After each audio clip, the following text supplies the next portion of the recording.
Let's talk about how important condition is when you're dealing with used and rare books. When you're dealing with comic books and trading cards, condition is everything. It's super important to take really good care of these collectible items, especially when you're talking about sports cards.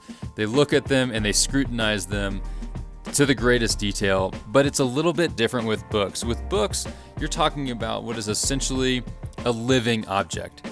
Now, of course, condition is still really important with books, like this first edition, Starborn, by Andre Norton. It's got some dings on the edges.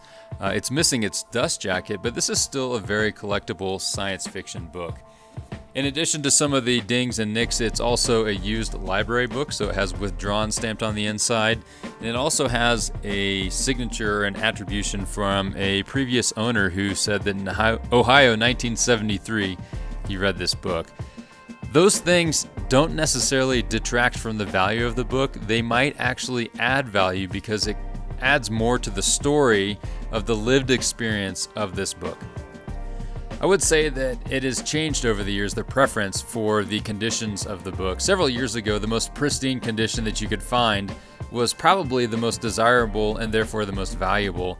But in recent years, some of the notations and notes and some of the history of the book itself has added value, especially if it was owned or in any way associated with a person that was also significant in some way. Thanks for watching. I'll be back with more about rare and collectible books. But for now, happy reading and happy book hunting.